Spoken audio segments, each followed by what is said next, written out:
In this video, we'll be talking about transformation by trigonometric identities. Specifically on this video, we'll be solving the integral of sine or cosine wherein their exponent is an odd integer, wherein it is either 3, 5, 7, or 9.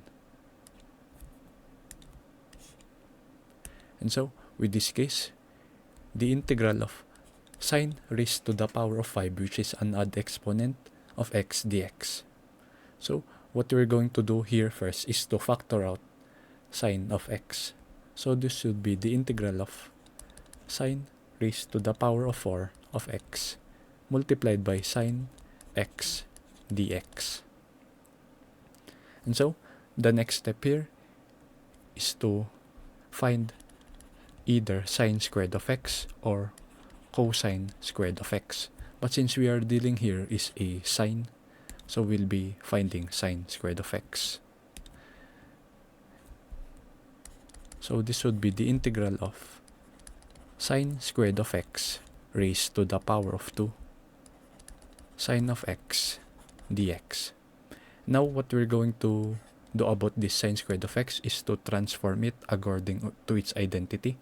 Sine squared x is equal to 1 minus cosine squared of x.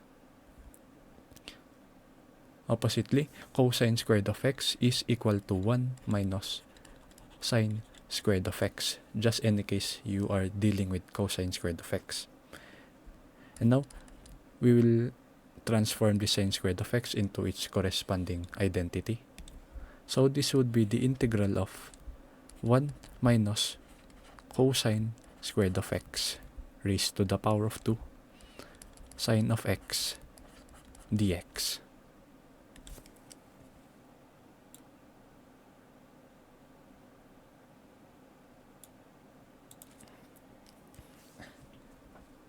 And now let us now solve this integral. But for simplification, we'll just use u substitution. Let u here be cosine of x. And so, du or the derivative of cosine of x is negative sine of x dx. And so, dx right here would be equal to du over negative sine of x. Now let us start substituting it. The integral of 1 minus u squared raised to the power of 2 multiplied by sine of x, and multiply this by value of dx, which is du over negative sine of x. So this would be cancel each other out, and since there is a negative sign here, just put it outside the integral. So this would be equal to negative integral of 1 minus u squared raised to the power of 2 of du.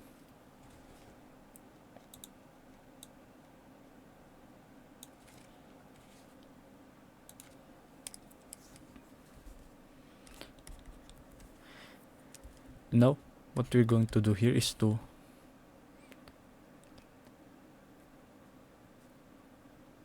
expand. So this would be negative integral of 1 minus 2u squared minus u raised to the power of 4 of du.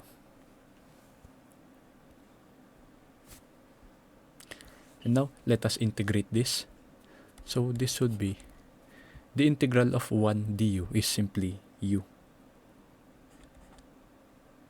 minus the integral of 2u squared is 2u raised to the power of 3 over 3, and the integral of u raised to the power of 4 is u raised to the power of 5 over 5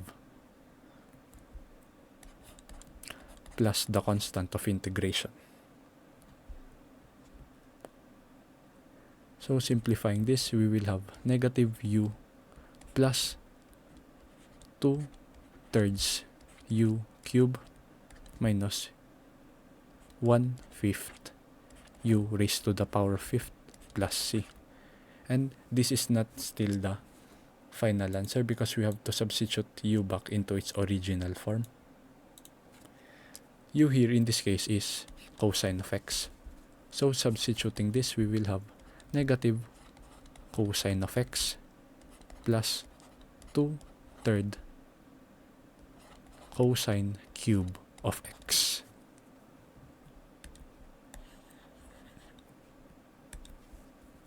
Minus 1/5 cosine fifth of x plus the constant of integration.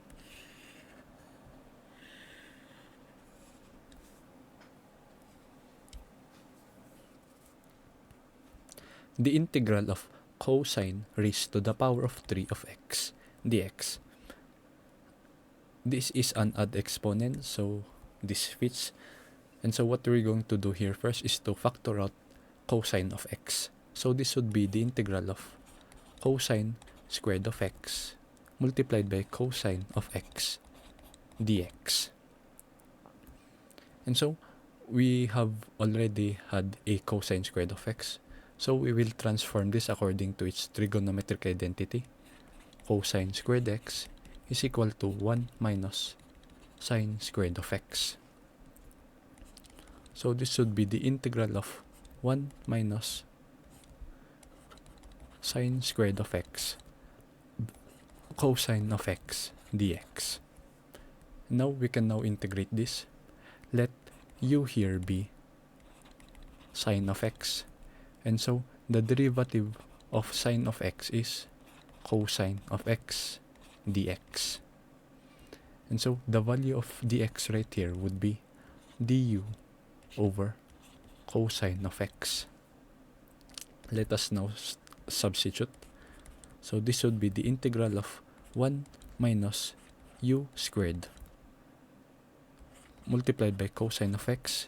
Multiply this by the value of dx, which is du over cosine of x. This will cancel each other out. So you are left with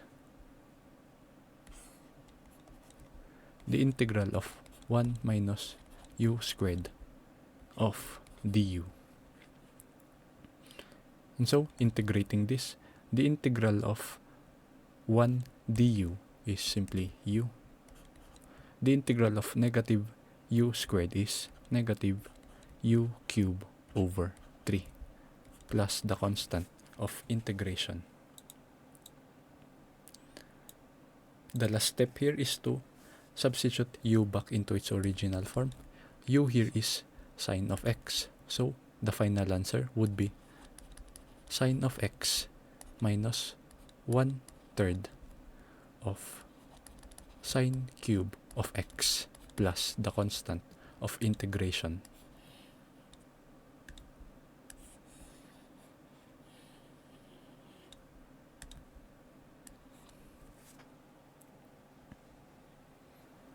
Now, let us try this problem. The integral of sine squared x cosine raised to the power of 5 of x dx. You can see here, 2 here is an even, it is not an odd. But cosine here has an odd exponent. So what you're going to do here is to just like apply the rules in this one because it has an odd exponent. So this would be the integral of sine squared x. And so we will factor out cosine x here.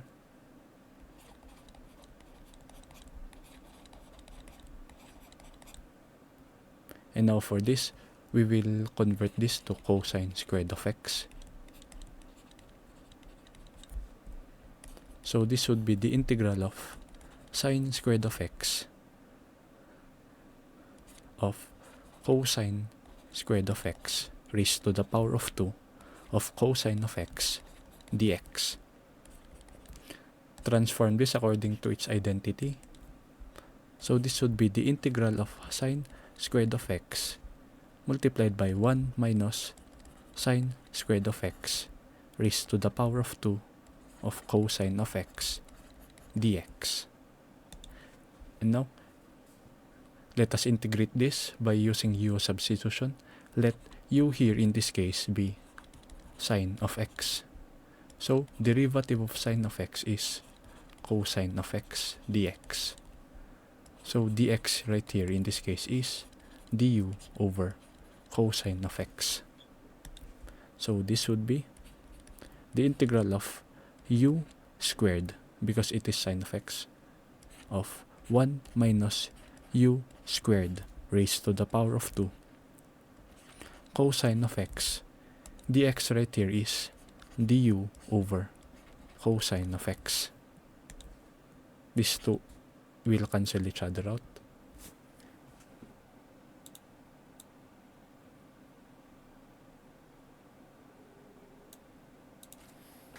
And now you are left with the integral of u squared multiplied by 1 minus u squared raised to the power of 2 of du.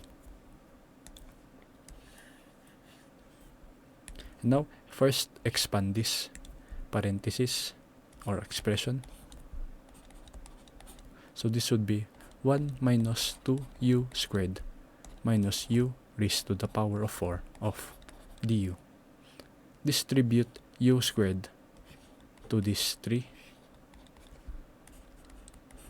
It would be the integral of u squared minus 2u fourth minus u raised to the power of 6 of du. Now, let us now start integrating this. The integral of u squared du is u cube over 3 minus the integral of 2u raised to the power of 4 is 2u raised to the power of 5 over 5 minus integral of u raised to the power of 6 is u raised to the power of 7 over 7 plus the constant of integration.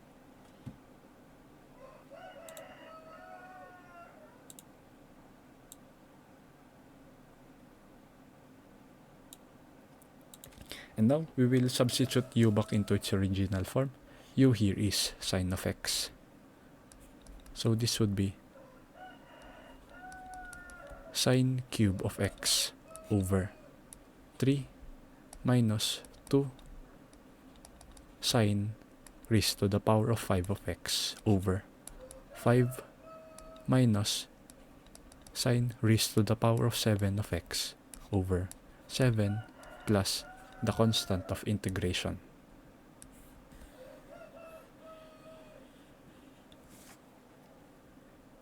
The integral of sine cube of x cosine squared of x of dx. Once again, cosine squared of x does not apply to this rule, but for this sine cube of x, this is an odd integer. So you will apply this rule in sine. So this would be the integral of sine squared of x multiplied by sine of x cosine squared of x dx. And so transform sine squared of x according to its trigonometric identity. So this would be 1 minus cosine squared of x sine of x cosine squared of x dx. Now, let u here be cosine x. And so, the derivative of cosine of x is negative sine of x dx. Dx right here would be du over negative sine of x. And so, this would be the integral of 1 minus u squared sine of x u squared, and dx right here is du over negative sine of x. Sine of x will cancel, and since there is a negative sign here, put it outside the integral. And so what you're left with right here now is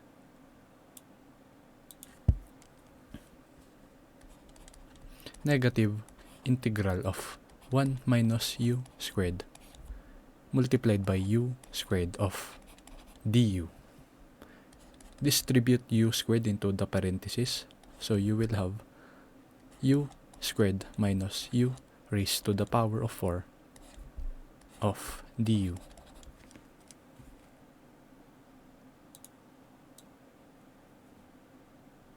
And now you can now integrate this normally. The integral of u squared is u cube over 3 minus integral of u raised to the power of 4 is u raised to the power of 5 over 5 plus c. Distribute the negative sign into the parentheses.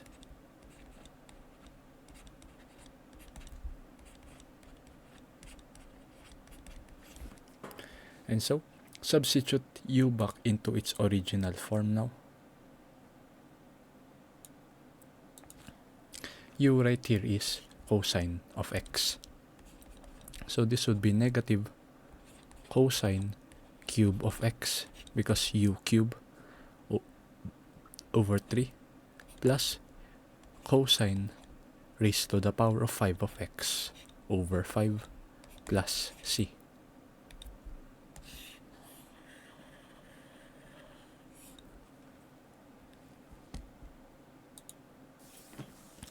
Let us try this example now. The integral of sine cube of x, cosine cube of x of dx. You can see here now, both exponents here are odd. And so, what you're going to do here is simply to choose one of these, either sine of x or cosine of x, and apply the rules to it. And so, let's just choose sine cube of x. So this would be sine squared of x, sine of x, and just leave cosine cube x alone. So this would be cosine cube of x dx. And so transform sine squared x into its transformative identity. So this would be the integral of 1 minus cosine squared of x, sine of x dx. And now let us start u substituting. Let u here in this case be cosine of x. Derivative of cosine of x is negative sine of x dx. Dx right here would be du over negative sine of x. So this would be the integral of 1 minus u squared multiplied by sine of x multiplied by u cube, because this is cosine, multiplied by value of dx, which is du over negative sine of x. Sine of x here will cancel.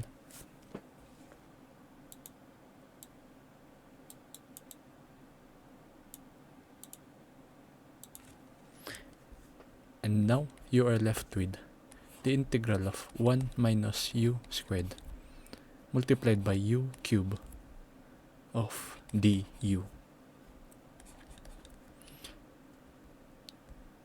So this you will have the integral of u cube minus u raised to the power of 5 of du.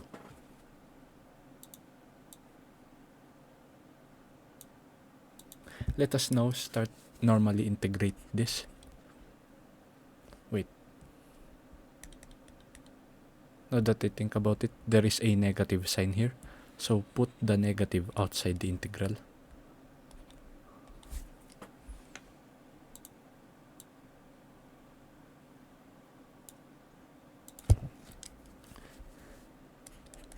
Now, the integral of u cube is u raised to the power of 4 over 4 minus integral of u raised to the power of 5 is u raised to the power of 6 over 6 plus the constant of integration.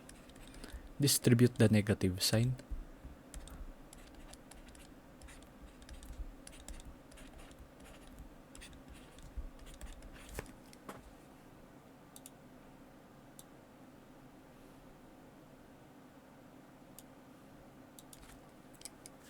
And now substitute u back into its original form.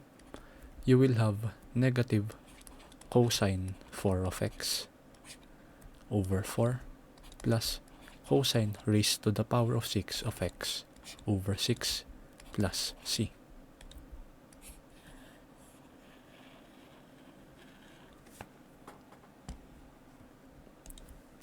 The integral of sine raised to the power of 5 of x cosine raised to the power of 3 of x dx.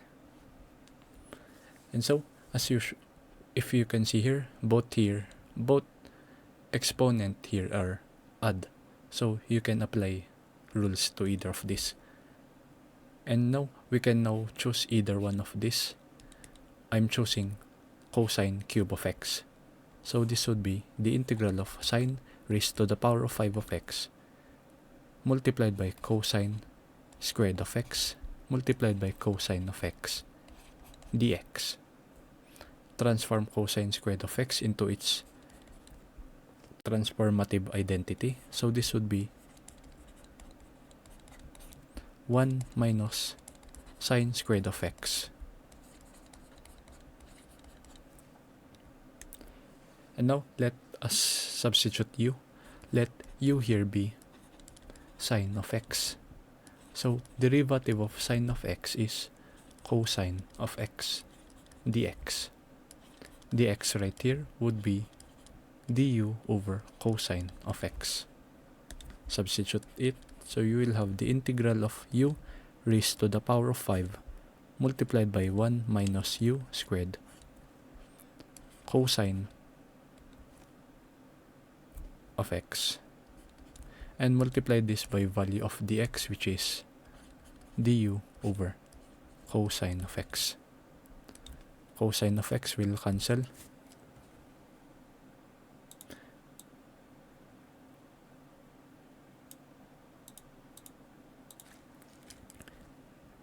You are left with the integral of u raised to the power of 5 multiplied by 1 minus u squared of du.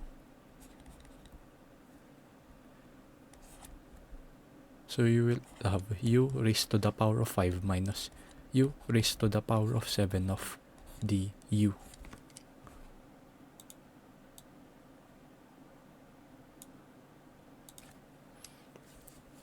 Now integrate this. The integral of u raised to the power of 5 is u raised to the power of 6 over 6 minus u raised to the power of 8 over 8 plus c.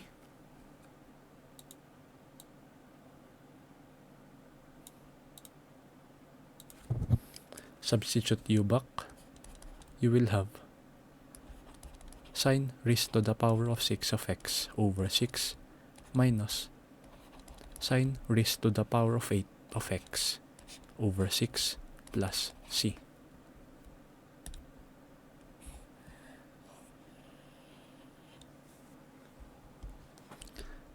The integral of sine cube of x cosine raised to the power of 5 of x dx.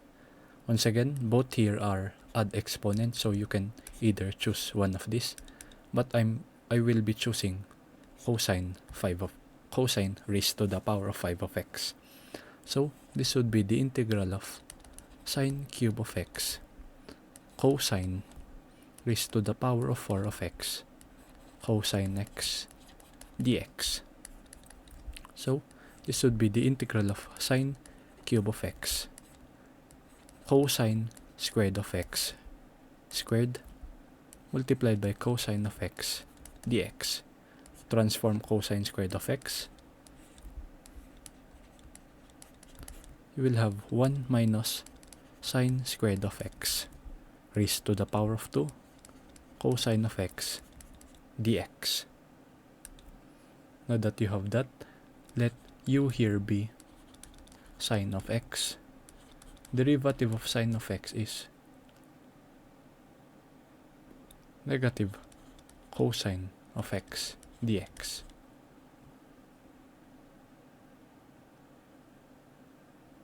Wait, no. I made the mistake. The derivative of sine of x is simply cosine of x dx. And so dx right here would be equal to du over cosine of x. Let me just make some space here.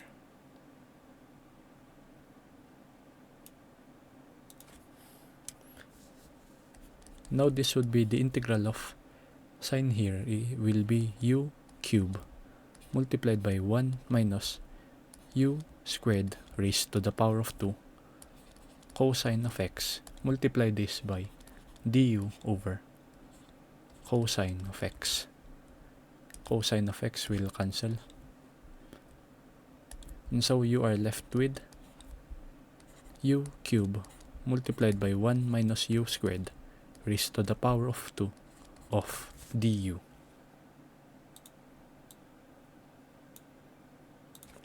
Now first you're going to expand this because it has a power of 2.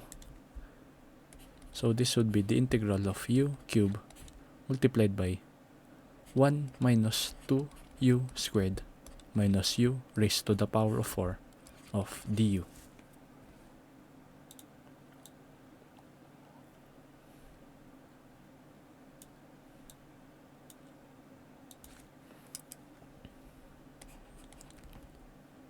And distribute u cube into this parenthesis.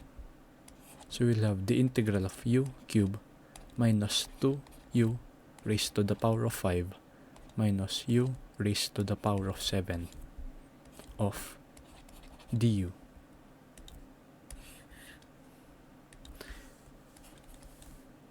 And now we can integrate this.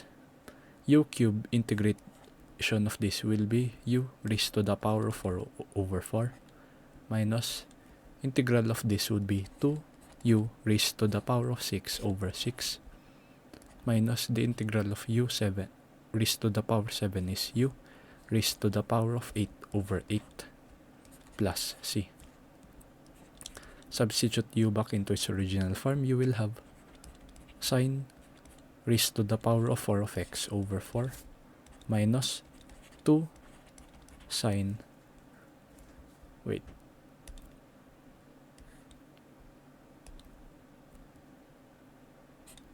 2 and 6 here, it will become 3. So we'll have sine raised to the power 6 of x over 3 minus sine raised to the power of 8 of x over 8 plus c.